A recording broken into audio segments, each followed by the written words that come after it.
آج بات کرتے ہیں ایک شاندار فرینڈشپ کی، دو عظیم ہستیوں کی، دو عظیم دوستوں کی۔ یہ بڑی کمال کی داستان ہے، اور یہ کون سی شخصیات ہیں؟ میرے نبی کے پہلے خلیفہ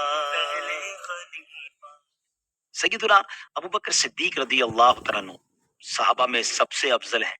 مگر کیا آپ جانتے ہیں کہ ایمان لانے سے پہلے بھی جوانی کے عالم میں ہی وہ نبی پاک علیہ الصلوۃ والسلام کے بہت قریبی ساتھی تھے۔ سایہ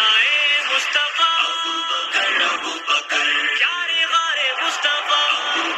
ابو بکر خلیفۃ المسلمین پیارے آقا سے بڑی شاندار ان کی دوستی تھی۔ دوستی کا اندازہ اس بات سے لگائیے کہ بی بی عائشہ صدیقہ رضی اللہ تعالی عنہا فرماتی کہ کوئی دن ایسا نہیں گزرتا تھا کہ جس دن نبی پاک علیہ الصلوۃ والسلام ہمارے گھر تشریف نہ لاتے۔ بت پرستی سے اور غیر خدا کی عبادت کرنے سے سخت نفرت تھی، جاہلیت کی رسموں سے دونوں ہی بیزار تھے، اور پھر جب مزاج ایک جیسا ہو، طبیعت میں شرافت اور نفاست ہو، تو دوستی اور مضبوط ہو جاتی ہے۔ پھر نبی پاک علیہ الصلوۃ والسلام بی بی خدیجۃ الکبریٰ رضی اللہ تعالی عنہا سے جب آپ کا نکاح ہوا اور آپ اس علاقے میں رہنے آ گئے جہاں مزید بزنس کمیونٹی کے لوگ رہتے تھے، تو اب محلہ بھی ایک ہو گیا، تو مزید یہ قرب جو ہے وہ بڑھتا چلا گیا۔ اب اعلان نبوت کا وقت قریب آنے لگا، نبی پاک علیہ الصلوۃ والسلام کی عمر مبارک تقریباً 40 سال کے قریب ہونے لگی، تو صدیق اکبر رضی اللہ تعالیٰ عنہ اپنے بزنس ٹرپ پر اپنے ایک خادم کے ساتھ ملک شام کے لیے روانہ ہوئے۔ یہ سفر آپ ویسے بھی کیا کرتے تھے، مگر اس بار سفر میں ایک بڑا ہی خاص واقعہ ہوا۔ ٹریول کے دوران ظاہر ہے کہ کہیں نہ کہیں رہائش کی اور آرام کی ضرورت پڑتی ہے، مگر اس زمانے میں ہوٹلز اور موٹیلز تو نہیں تھے، ایک کلیسا تھا، رات کا وقت تھا، تو آپ نے چاہا کہ اس اندھیری رات میں باہر رہنے سے بہتر ہے کہ اس کے اندر جا کر آرام کر لیا جائے۔ تو اس کلیسا کے دروازے کو کھٹکھٹایا گیا، ایک اندر سے خادم باہر آیا اور اس سے کہا گیا کہ ہمیں اندر یہاں رات گزارنے کی اجازت دی جائے۔ وہاں پر ایک راہب ہوتا تھا جو ان کا اس زمانے کا پادری آپ سمجھ لیجئے، جو خادم تھا، اس نے کہا کہ ہمارے یہاں رات گزارنے کی اجازت نہیں ہوتی، ہمارے راہب صاحب جو ہیں، ہمارے جو چیف ہیں، ان کی بڑی عجیب سی شرط ہے کہ یہاں رات وہی گزار سکتا ہے جس نے کبھی کوئی گناہ نہ کیا ہو، کبھی کوئی خطا نہ کی ہو۔ تو اب حضرت ابوبکر صدیق رضی اللہ تعالیٰ عنہ بڑے حیران ہوئے، اور آپ نے کہا کہ یہ تمہارا جو آقا ہے یا جو چیف ہے اس علاقے کا یا اس پوری عبادت گاہ کا، وہ یہ کیسے جان لیتا ہے کہ کس نے غلط کام کیا یا نہیں کیا؟ اس نے کہا وہ کسی کے گناہوں کو بھانپ لیتا ہے، کسی کی خطاؤں کو بھانپ لیتا ہے، تو اگر بندے نے گناہ نہیں کیا تو وہ بھی اسے پتہ چل جاتا ہے۔ بہرحال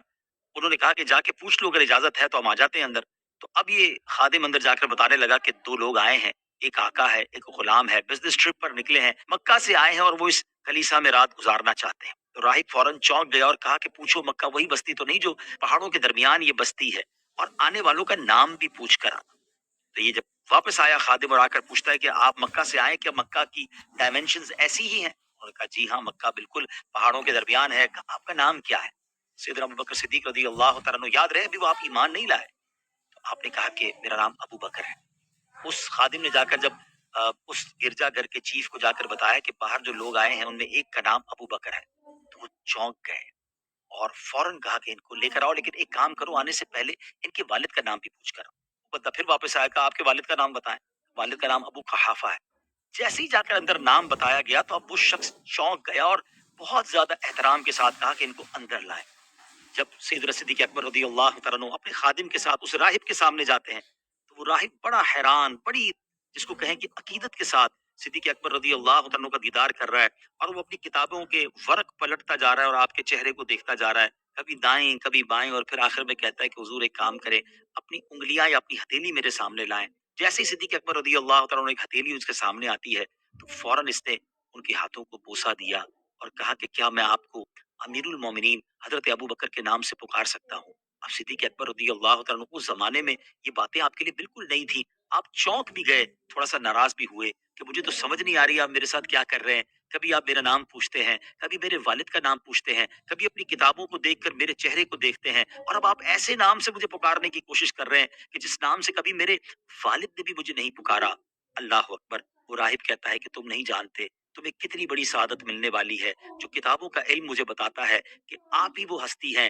کہ ان قریب جب آخری نبی صلی اللہ تعالیٰ علیہ وسلم مبعوث ہوں گے، آپ ان کے وزیر ہوں گے، اور ان کے دنیا سے پردہ فرمانے کے بعد آپ ان کے جانشین بھی بنیں گے۔